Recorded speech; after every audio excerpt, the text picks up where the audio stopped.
le cataclysme de Lisbonne et l'effacement cartographique de la Tartarie. L'histoire humaine conserve des points de rupture d'une violence si inouïe qu'il semble redéfinir non seulement le paysage physique, mais aussi la trajectoire même de la mémoire collective. Le samedi matin du 8 novembre 7505 reste gravé dans les annales comme l'une de ces fractures absolues.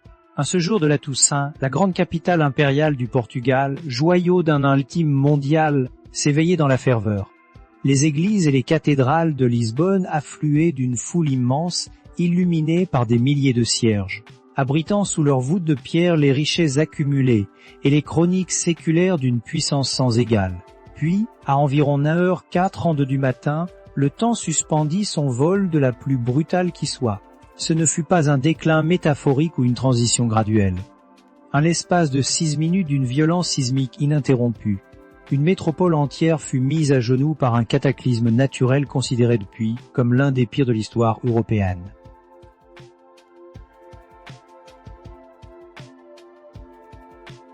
Les rapports officiels décrivent un séisme d'une magnitude estimée entre 1502 et Nantes sur l'échelle de Richter, dont l'épicentre se situait au large, dans l'océan Atlantique.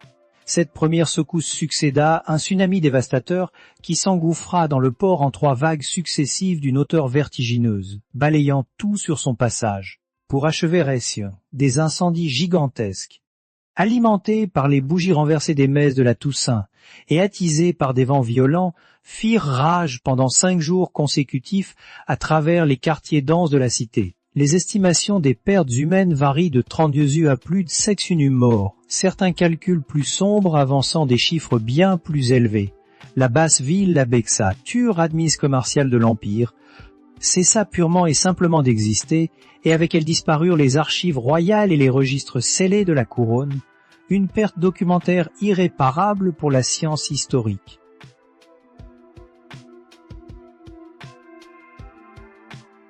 Cette version des faits a longtemps été acceptée sans réserve par la communauté des chercheurs et intégrée dans les manuels scolaires comme un exemple classique de catastrophe naturelle.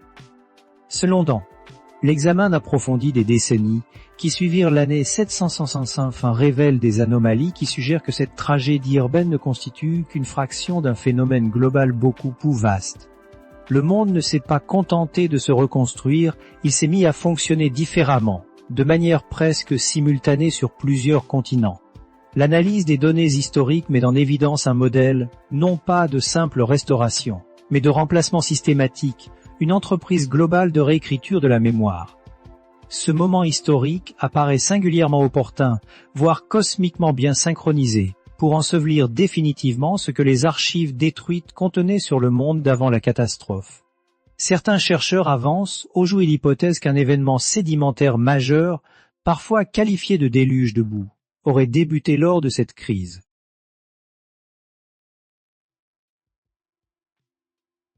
L'étude de cette transition historique commence souvent par l'observation minutieuse de détails architecturaux insolites, plutôt que par l'analyse de manifestes politiques ou de théories alternatives.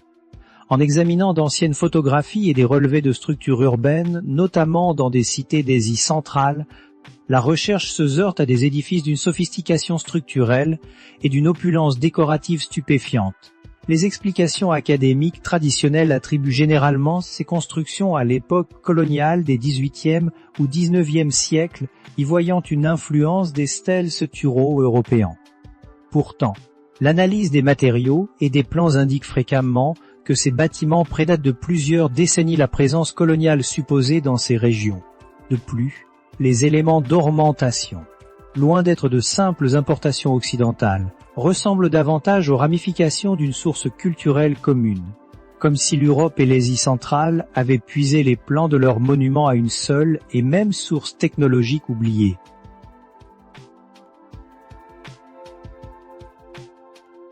Une seconde anomalie, tout aussi troublante, surgit lors de l'étude comparative des cartes géographiques anciennes conservées dans les collections numérisées des grandes bibliothèques européennes. Sur la majorité des documents cartographiques des XVIe et XVIIe siècles, ainsi que du début du XVIIIe siècle, figure de manière constante un territoire immense et clairement délimité. parfois désignée sous le nom de Tartarie, de Grande Tartarie ou de Tartarie moghole. Cette entité géographique s'étend de la mer Caspienne jusqu'à l'océan Pacifique, couvrant une superficie supérieure à celle de la Russie ou de la Chine impériale de l'époque. Les cartographes y dessinaient des chaînes de montagnes, des fleuves, des routes commerciales majeures et des dizaines de cités fortifiées nominativement identifiées. Ce n'était en rien une zone blanche ou une contrée mythologique, mais une réalité géopolitique intégrée dans l'infrastructure de la connaissance géographique occidentale. Pourtant, à partir des décennies 60 et des décennies 70, un phénomène de dissolution cartographique s'amorce avec une précision déconcertante. Le nom de ce vaste empire commence à s'effacer des cartes. Les subdivisions régionales perdent leur appellation. Les villes perdent leurs étiquettes et l'intérieur du continent asiatique se transforme progressivement en un espace vide de souveraineté. Au début du XIXe siècle, lorsque les armées napoléoniennes progressent vers l'Est, les cartes d'état-major n'affichent plus aucune trace de cette civilisation alors que les caractéristiques topographiques du demeurent inchangées. La recherche se trouve confrontée à une énigme de taille: comment un territoire de cette envergure, documenté pendant plus de 2 siècles par les plus éminents géographes d'Europe, a-t-il pu cesser d'exister sans qu'aucun traité international, aucune grande bataille ou crise de succession majeure ne soit consignée dans les annales officielles de l'histoire moderne? C'est ici que le séisme de Lisbonne s'imbrique à nouveau dans l'enquête historiographique. L'examen des témoignages de l'époque montre que la secousse principale fut ressentie à des mi-kilomètres, modifiant temporairement le comportement des eaux jusqu'en Scandinavie et touchant durement les côtes d'Afrique du Nord. Les incendies et le raz des marées ont ciblé avec une efficacité chibdale le quartier de la Begza, là où se concentraient les sédiments administratifs de l'Empire. La Bibliothèque royale de Lisbonne, avec ses dizaines de milliers de volumes rares, et les archives de la Torre de Tombeau, l'un des dépôts de documents les plus anciens et les plus complets au monde, furent gravement endommagées ou totalement réduites en cendres. Ces institutions abritaient les journaux de bord, les traités commerciaux et les rapports d'exploration accumulés depuis 3 siècles de navigation portugaise à travers l'Afrique, l'Asie et les Amériques.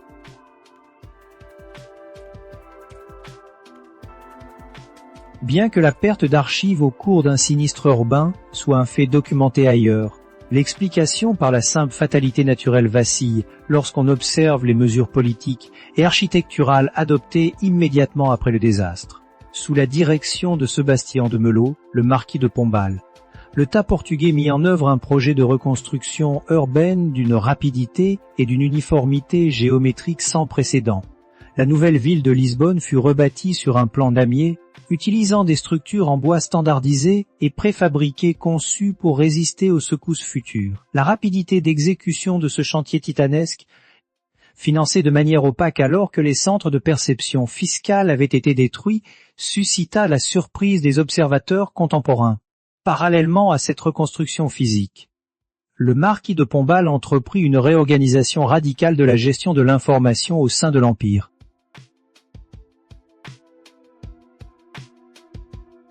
En 51, le gouvernement portugais décréta l'expulsion des jésuites, qui étaient jusqu'alors les principaux éducateurs, savants et archivistes du monde lusitanien. Les universités furent réformées, les programmes d'enseignement restructurés et les critères de conservation des documents officiels profondément modifiés. Ce processus met en lumière un enchaînement d'événements pétifs, répétastrophes majeures, une perte massive d'informations, une reconstruction matérielle standardisée et l'instauration de nouveaux cadres éducatifs institutionnels. En une seule génération, la physionomie du passé s'en trouva transformée, les nouvelles élites administratives décidant souverainement de ce qui devait être conservé ou enseigné aux générations futures, créant ainsi une rupture nette avec les savoirs géographiques historiques antérieurs.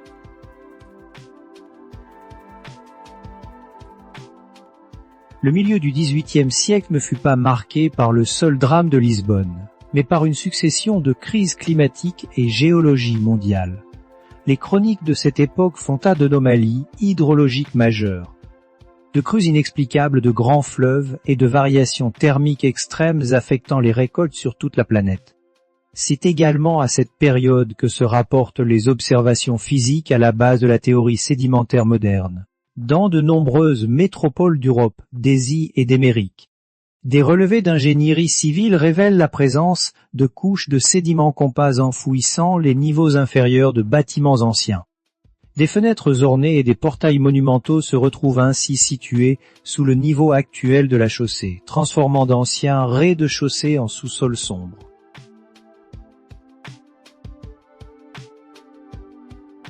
La science architecturale peine à expliquer pourquoi des bâtisseurs auraient délibérément sculpté des façades complexes, installé des ouvertures vitrées et construit des entrées d'honneur destinées à être immédiatement enterrées sous des tonnes de terre ou de gravier.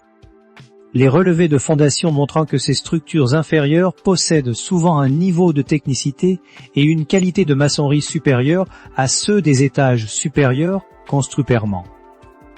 Si un phénomène géologique ou hydrologique d'envergure globale a provoqué d'importants dépôts sédimentaires au cours de la seconde moitié du XVIIIe siècle, le séisme de Lisbonne et ses vagues de liquéfaction des sols pourraient bien avoir été l'élément déclencheur d'une déstabilisation générale de l'écorce terrestre, remaniant la topographie mondiale et modifiant l'accès aux preuves matérielles du passé.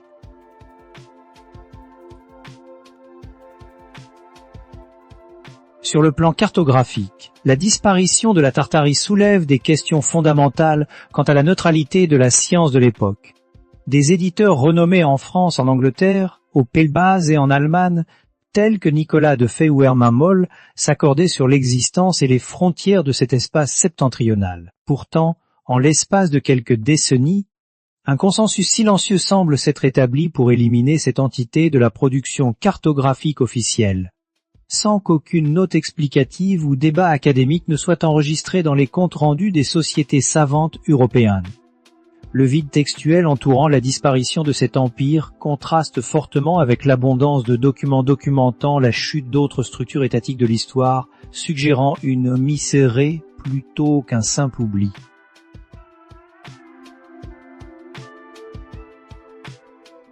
Les décennies qui suivirent cette phase d'effacement cartographique correspondent à ce que les historiens de l'architecture qualifient parfois de période d'héritage d'occupation. Partout dans le monde, de nouvelles administrations coloniales et municipales s'installèrent dans des complexes urbains d'une monumentalité saisissante.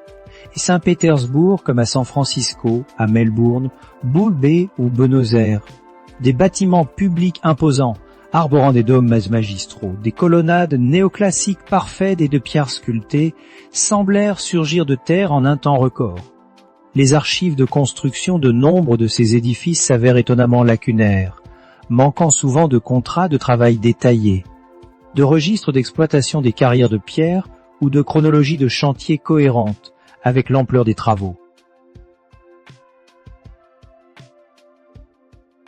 Ces constructions grandioses, attribuées par l'histoire officielle à des architectes distincts travaillant dans des contextes culturels et économiques radicalement différents, partagent une grammaire visuelle et des rapports de proportions si identiques que simple coïncidence stylistique apparaît scientifiquement fragile.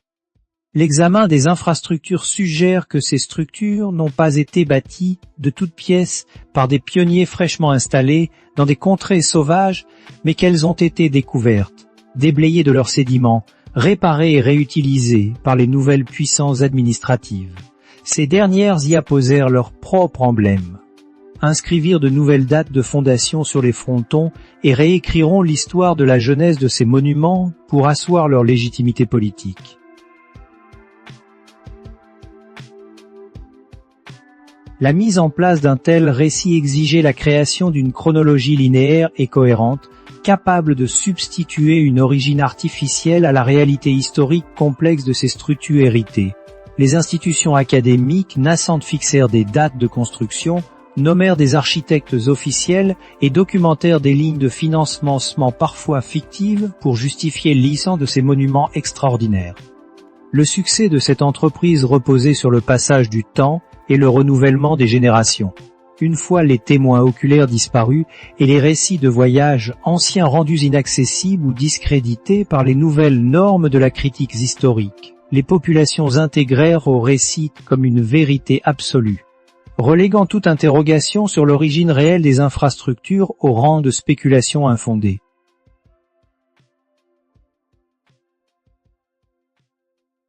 Le mouvement intellectuel des Lumières, qui s'épanouit précisément durant ces mêmes décennies du XVIIIe siècle, s'accompagna de la création de nouvelles institutions d'enseignement et de normes méthodologiques strictes en matière de validation des preuves historiques, tout en favorisant des avancées psychiques indéniables. Ces nouveaux cadres eurent pour effet de disqualifier les traditions orales locales, les chroniques autochtones et les documents anciens non conformes aux nouveaux critères de la science officielle. En centralisant le contrôle de ce qui constituait une preuve historique valable, les académies acquirent la capacité de définir de manière exclusive la trame des événements passés, éliminant de la mémoire collective les traces des civilisations jugées incompatibles avec le nouvel ordre mondial. Les paires documentaires subies à Lisbonne prennent alors une importance cruciale. En tant que première puissance maritime connectée globalement, le Portugal disposait d'informations uniques aux intérieurs des terres d'Asie, d'Afrique et d'Amérique, des zones géographiques souvent inaccessibles aux autres nations européennes. Ces archives contenaient potentiellement la preuve de l'existence de réseaux de commerce terrestre complexes et de structures politiques structurées au cœur de l'Eurasie, correspondant précisément à ce que les cartes nommaient la Tartarie. La destruction complète de ces fonds documentaires a permis d'imposer l'idée que ces régions n'est peuplées que de tribus nomades ou de populations primitives sans histoire, transformant l'absence de documents en une preuve de l'absence de civilisation.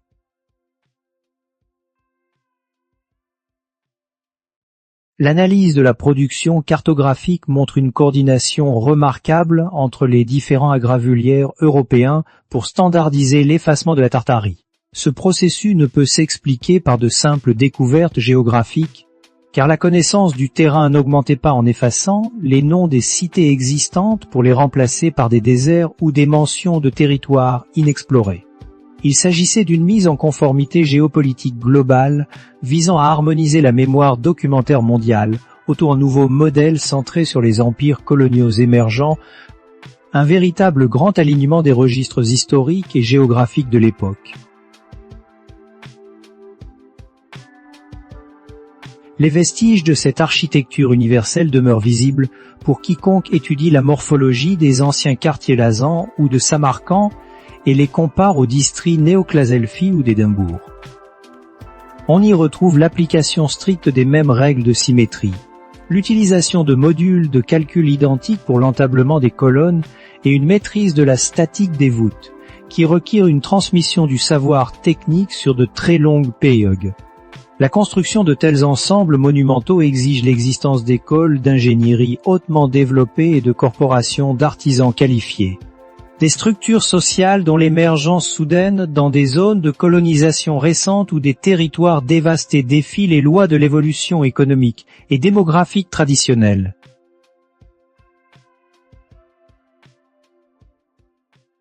L'étude critique des données oblige la recherche contemporaine à reconsidérer la nature même de la science historique. L'histoire n'apparaît plus comme une accumulation continue et objets vérifiés, mais comme une sélection rigoureuse d'événements validés par les institutions de pouvoir, doublée d'un silence savamment entretenu sur les anomalies physiques et documentaires. Les questions soulevées par la présence de structures enterrées sous des couches de sédiments inexpliquées, par la disparition soudaine de vastes entités territoriales des cartes officielles et par l'uniformité suspecte de l'architecture mondiale ne trouvent pas de réponse dans le cadre historiographique actuel.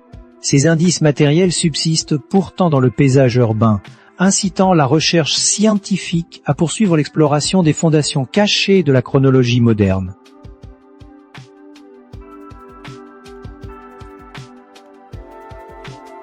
Tim historicum tu en an. Bioder trus arsti waiting, lik en subscript de codin Whitman de next video.